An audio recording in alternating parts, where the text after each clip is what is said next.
La vita straordinaria che voglio raccontare oggi è quella davvero straordinaria di Gunnar Sonsteby, un eroe norvegese della Seconda Guerra Mondiale. La sua vita, come vedremo nelle considerazioni finali, può essere considerata in molti modi, anche negativi.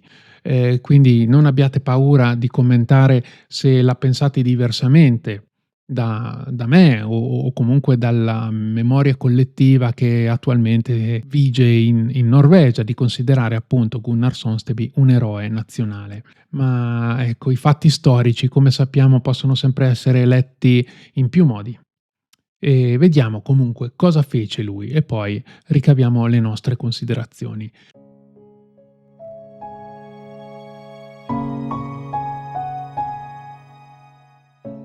Gunnar Sonsteby fu un leggendario membro della resistenza norvegese durante la Seconda Guerra Mondiale, durante l'occupazione nazista. Soprattutto noto con il soprannome di numero 24, e dopo vedremo il perché. Pensate che lui fu l'unico uomo a ricevere la Croce di Guerra con 3 spade in Norvegia. Un riconoscimento importantissimo, appunto, talmente importante che è stato dato solo una volta, solo al numero 24. Lui fu un maestro del sabotaggio, un maestro dello spionaggio, del travestimento. Pensate che non fu mai catturato e che i tedeschi riuscirono a scoprire la sua vera identità solo praticamente a guerra finita. Nel 1940 Sonsteby, all'inizio dell'invasione tedesca, è uno studente a Oslo, come tanti altri studenti. Si accorge di questa invasione tedesca e anni dopo ricorderà di avere detto questa frase: quando 100.000 tedeschi invadono la tua nazione ti arrabbi. E lui si arrabbiò molto, tanto da entrare nell'organizzazione militare clandestina nota come Milorg, che in quegli anni aveva appunto lo scopo di combattere i tedeschi. Durante questa esperienza conosce il suo amico Max Manus, con il quale condividerà molte azioni concrete. Inizialmente, probabilmente, Sonsteby fu molto fortunato, forse anche troppo audace, talmente audace che portò a termine dei colpi che erano davvero pericolosi, ma gli andò sempre tutto bene. Poi la sua audacia, insieme al pericolo, probabilmente si trasformò in prudenza. Lui diventò molto prudente, molto furbo, molto astuto nel non farsi scoprire. Pensate che assunse più di 30 identità diverse e, come detto, i tedeschi non lo catturarono mai. Il primo atto concreto che Sonsteby portò a termine fu inserirsi nella polizia filonazista norvegese, quindi fare il doppio giochista. Questo gli dava l'opportunità di muoversi con più facilità, di raccogliere informazioni dall'interno e di combattere il nemico con le informazioni appunto che riusciva ad ottenere. Ciò gli permise anche in tempi di guerra di muoversi per la Norvegia e a Stoccolma si unì allo Special Operations Executive, cioè il SOE, cioè un'organizzazione britannica che aveva gli stessi scopi del Milorg, per cui già prestava i propri servigi. La sua astuzia e la sua efficacia nel compiere azioni fu notata dai capi del SOE, che lo reclutarono ufficialmente nel 1942 con il nome di Agente 24. Ecco da dove arriva il soprannome che si portò dietro per sempre, il numero praticamente che la SOE gli affibbiò.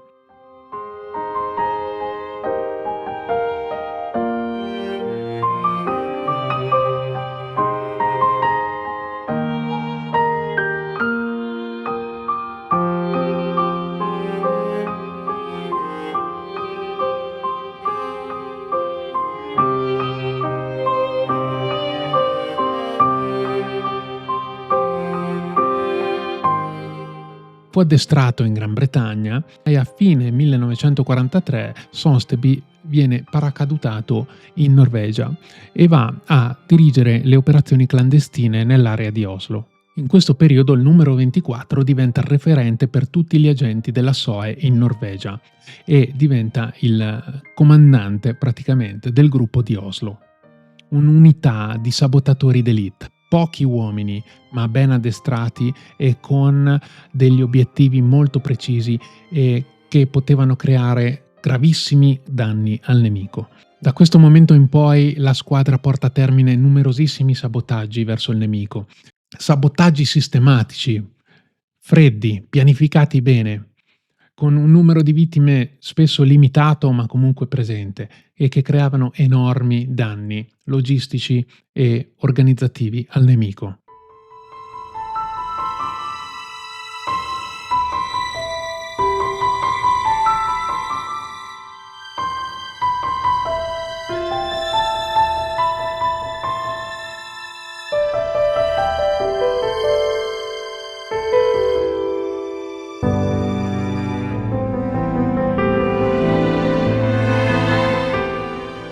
Le tattiche di Sonsonby univano precisione militare e astuzia, con un'efficacia a dir poco incredibile. Con pochi uomini egli riuscì a creare attacchi rapidi, pianificati segretamente e con una massima mobilità, in maniera da non essere mai catturato. Alcune delle azioni più importanti compiute da questo gruppo furono il trafugamento delle matrici della Banca Centrale Norvegese,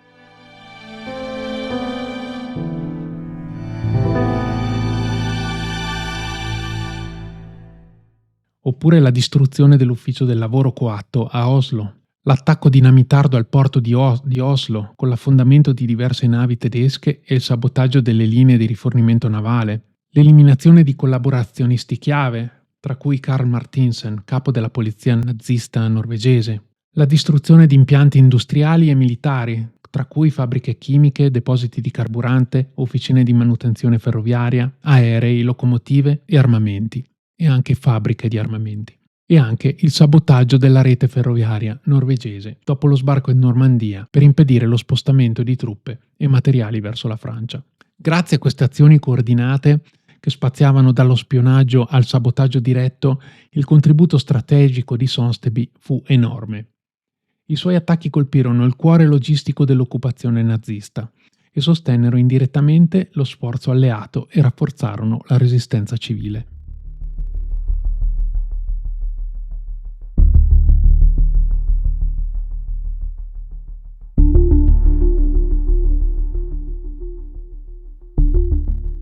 La popolazione norvegese oppressa trovò in Sonsonby un simbolo di coraggio e speranza.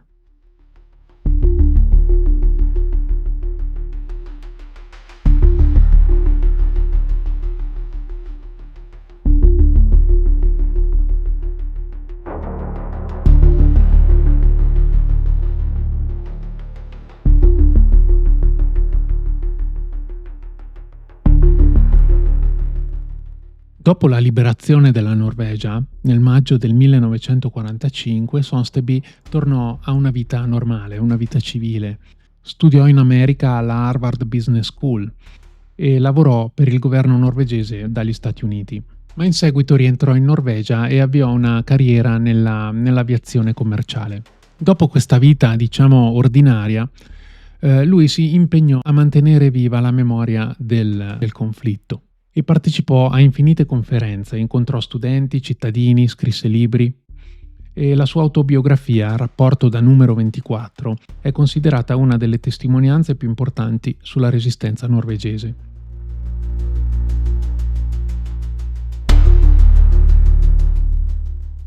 Fu anche un instancabile promotore dei valori democratici e della memoria storica.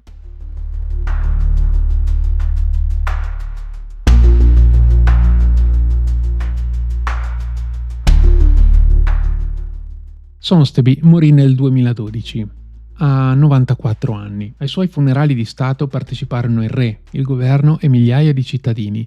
L'omaggio fu solenne e profondo, una nazione intera salutava il suo eroe silenzioso. Ora si può pensare che una persona del genere possa essere considerata un assassino o un eroe. Molto spesso la differenza tra queste due definizioni è labile, perché la stessa persona può essere considerata da una parte un eroe e dall'altra un assassino. Dal nemico sarà sicuramente considerato un assassino, perché Sonsonby sparò dei colpi, fece esplodere delle cose e molta gente morì per le sue azioni. Ma in tempi di guerra probabilmente queste definizioni assumono completamente un altro significato. E quello che Sonsonby fece durante quegli anni va letto come una reazione a un'invasione assolutamente illegale e violenta da parte dei nazisti. Quindi lui non stava cercando di uccidere persone, ma stava cercando di liberare il suo popolo, il suo paese, di portare la libertà, di ispirare una reazione, cosa che fece molto concretamente. È quindi una vita straordinaria questa di sicuro, ma che lascia aperte molte visioni, molti pensieri su quanto lui fece. Certo, uccidere è sempre sbagliato, siamo tutti d'accordo, e sono sicuro che lui avrebbe assolutamente voluto evitare tutto quello che ha fatto. Non stiamo parlando di uno scrittore come Jack London, di cui ho già fatto un video, che ebbe una vita molto avventurosa e che fece tutto per scelta. Sonsonby fu costretto a fare quello che fece. Le sue furono reazioni a un'invasione, furono atti di guerra, anche se dalle retrovie, anche se di nascosto, anche se furono solo dei sabotaggi forse, ma molto gravi e molto concreti, che portarono a conseguenze molto concrete. E quindi la vita di Sonsonby, a mio avviso, lascia aperte molte riletture e magari vi chiedo di parlarne qui nei commenti.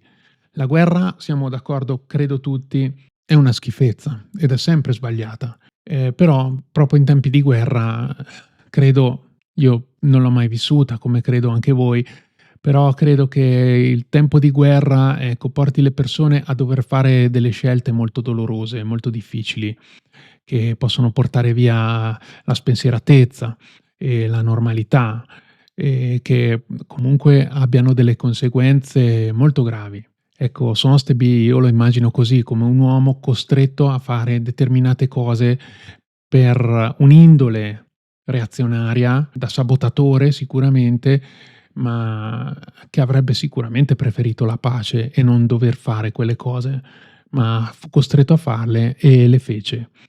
Quindi per me un uomo del genere è un eroe, ma dite la vostra.